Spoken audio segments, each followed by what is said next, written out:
Olá, meus filhos e filhas, que Pai Oxalá abençoe a todos vocês.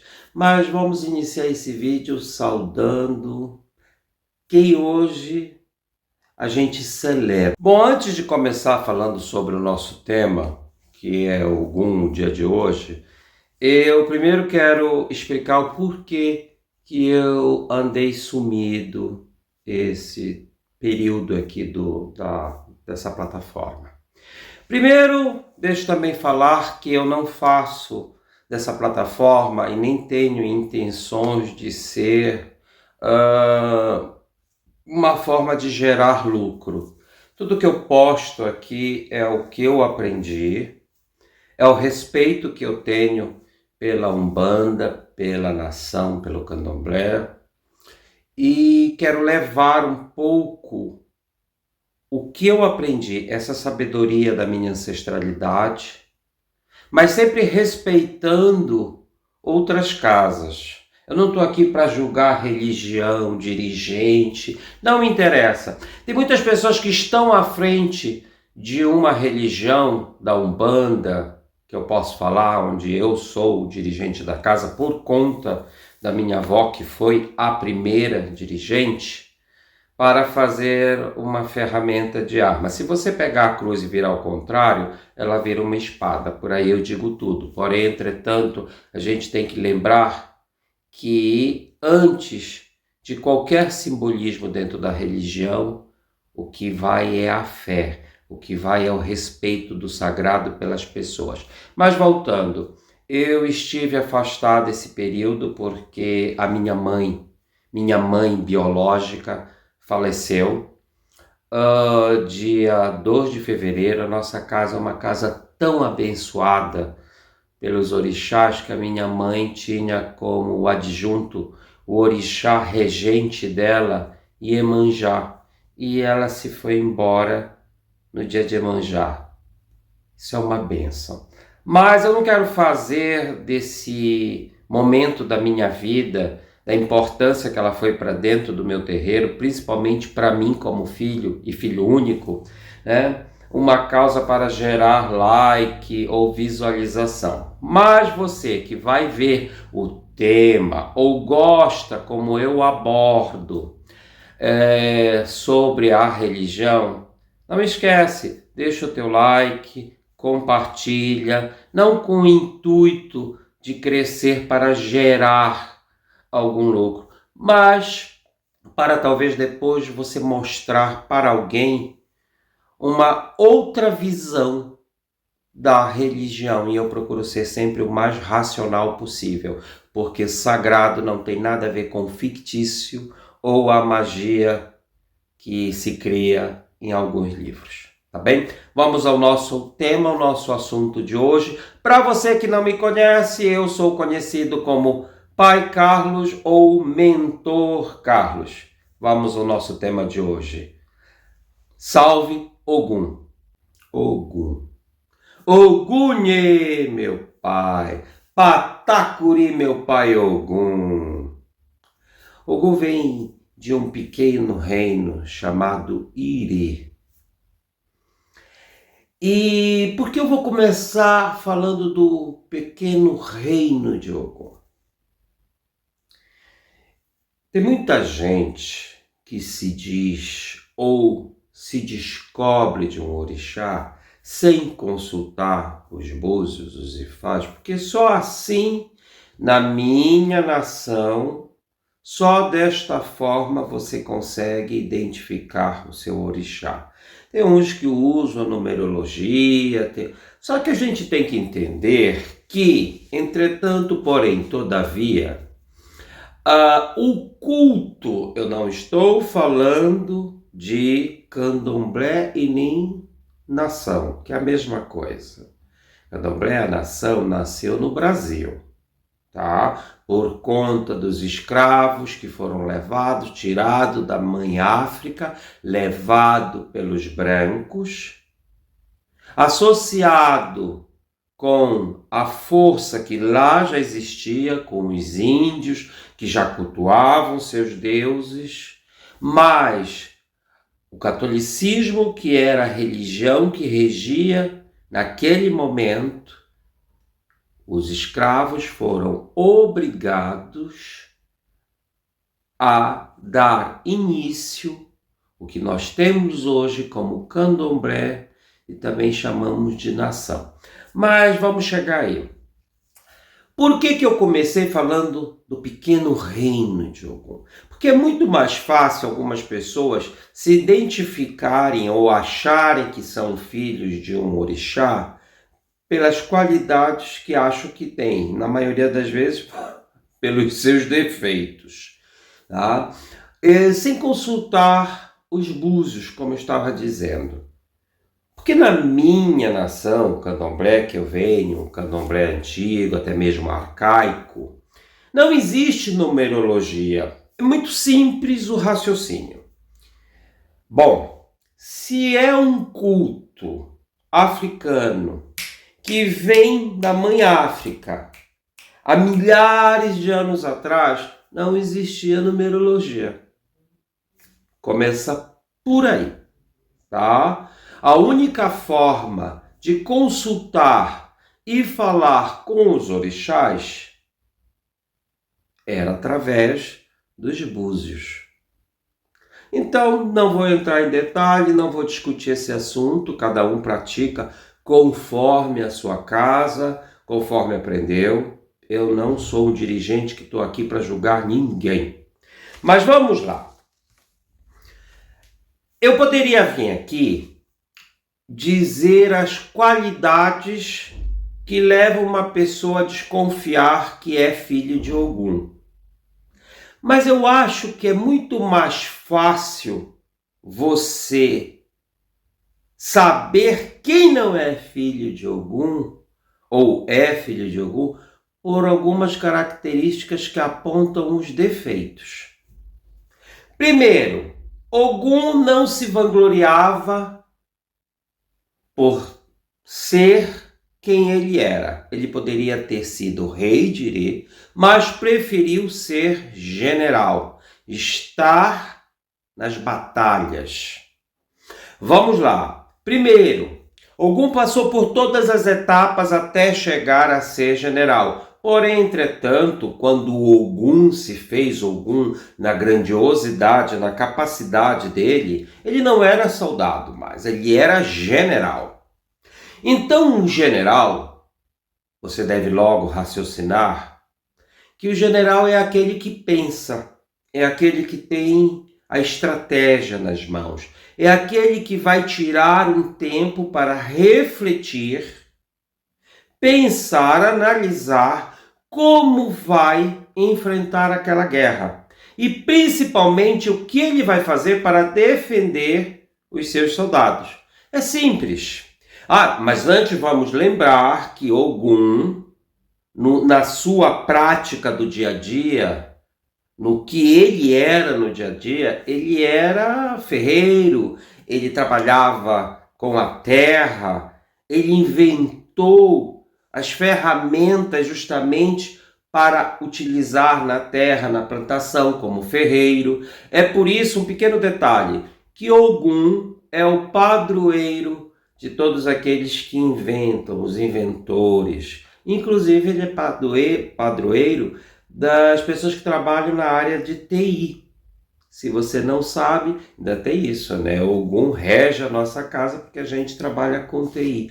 Todos aqueles que inventam Ogum é o regente. Por quê? Porque Ogum, ele não parava. A mente dele era algo que sempre estava funcionando. Vamos voltar de novo para as guerras. Então, era um general muito preocupado, não com a vitória, mas sim aquele período antes da vitória, que eu tenho que proteger os meus soldados.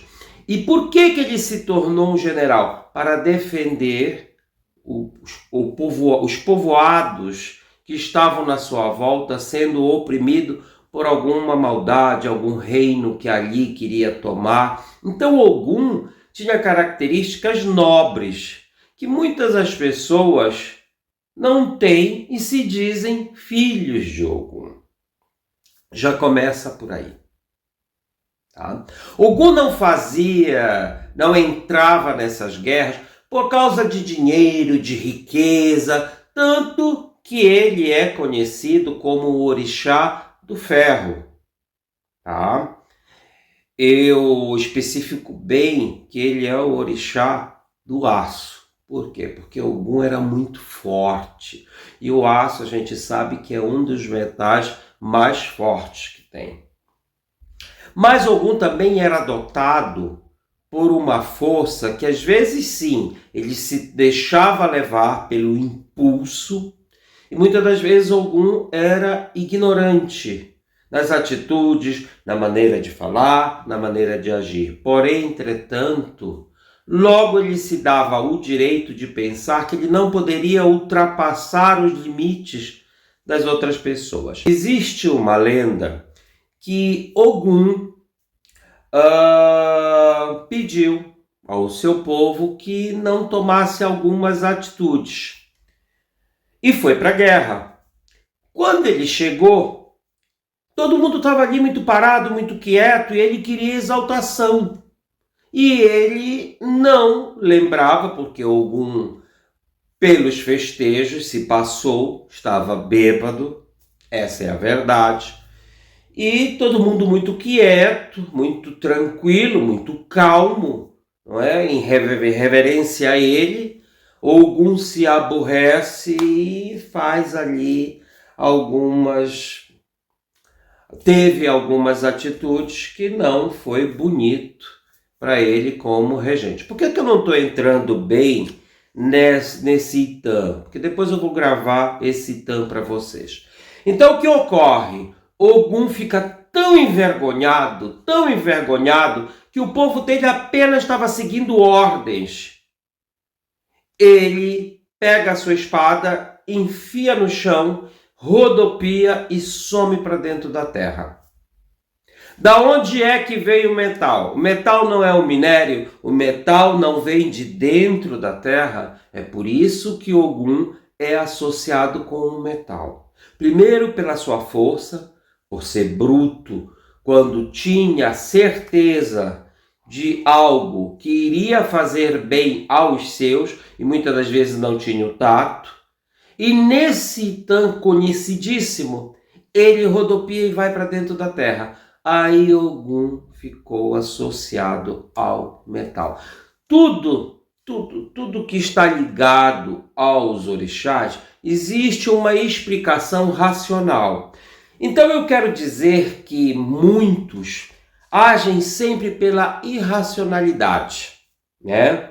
Atitudes que não vão fazer bem para sua família, para você mesmo, acabam muitas das vezes só tendo essas ideias por comportamento e por um momento irracional que acaba se expandindo para todos os dias, todas as horas. E Ogum tinha momentos que ele se deixava levar, mas na grande maioria Ogum era inteligentíssimo, tanto que é considerado dos orixás o cientista dos orixás, o inventor dos orixás. Por quê? Porque ele criou várias ferramentas que hoje em dia são um simbolismo, inclusive, da agricultura. Por quê? Porque Ogum, antes de ser o general, era um agricultor. Tá? Era da terra. Ele não quis o ouro. Ele poderia ter sido rei, mas ele renunciou o estado de rei para ser o general, para poder usar as suas ferramentas, defender o povo que necessitava de ajuda. Então não adianta você bater no peito, dizer que você é forte, porque 24 horas da sua vida você é um bruto, você tem atitudes que são tomadas pela irracionalidade, que você faz erros, que você julga as pessoas.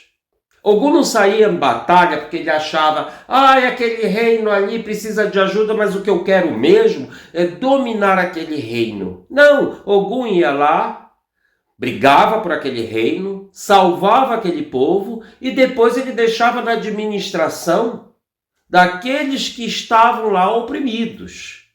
e voltava para o reino dele. Então não adianta colocar características ligadas ao ego, ligadas à sua pessoa como se fosse o próprio orixá encarnado na Terra. Tá? Por que muitas das vezes eu não falo muito dos orixás, eu não coloco muitos orixás em vídeo? Porque existem filhos e filhos. Existem filhos que vão usar o ori não somente como uma ferramenta de magia, porque é o que querem,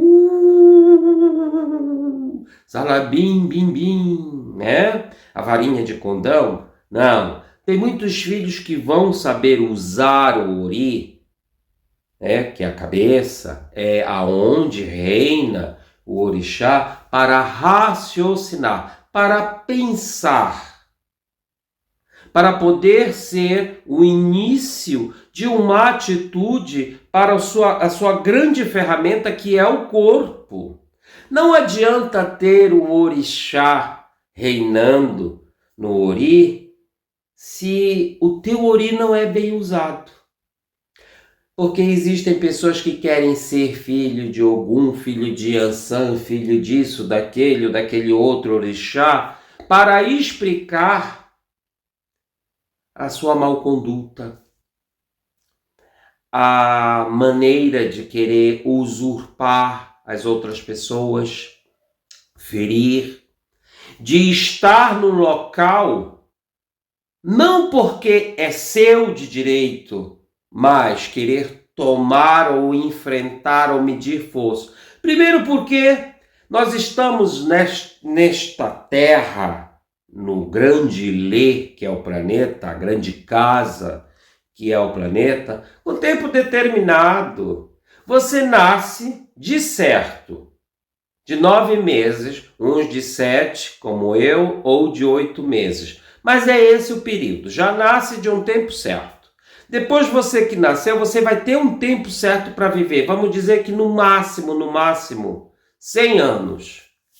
Como é que você pode se dar o direito de achar que algum lugar no Ilê, no planeta, é teu de direito? Não, você está apenas emprestado, você está aqui apenas para aprender alguma coisa. E muitos não aprendem nada. Usam dessas características ruins para dizer que tem um orixá, podendo analisar as características que um dia o orixá possa ter tido em algum momento ruim para aprender e ser melhor.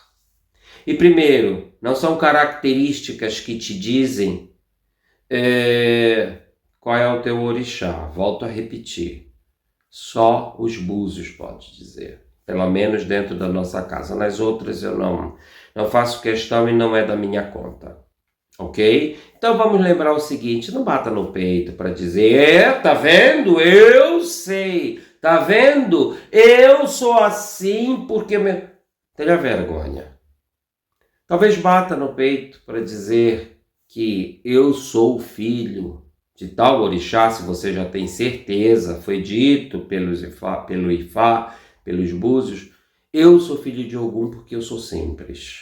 Eu sou filho de Ogum porque eu tenho raciocínio. Eu sou filho de Ogum porque muitas das vezes eu sei que eu sou bruto, mas eu posso melhorar. Eu sou filho de Ogum porque eu defendo as coisas justas, as causas justas e as pessoas que necessitam. E principalmente eu sou grato a elas. E na hora de fazer uma vergonha, eu sei me envergonhar.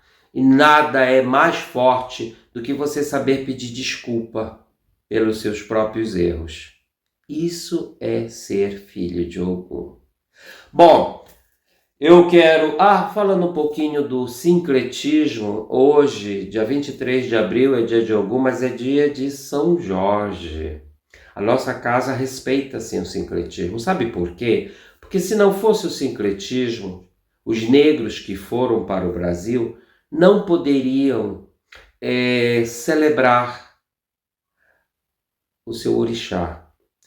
Não poderiam ter o seu orixá. Nós vamos entrar aqui nessa causa, o motivo, mas eu vou fazer um vídeo, o porquê é arregado e não podemos separar o sincretismo quando falamos da história candomblé e nação no Brasil, tá? Não falando culto africano. Uma coisa leva a outra, mas não é a mesma coisa, tá bem? Só um babalorixá de verdade consegue compreender quando tem estudo, para entender que uma coisa não é a outra, mas levou a se desenvolver outra.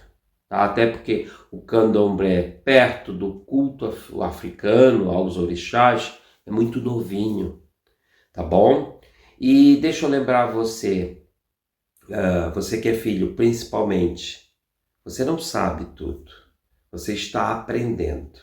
Você está dentro de uma casa, aí vai os cronogramas mensais dos ensinamentos da casa. E a humildade em saber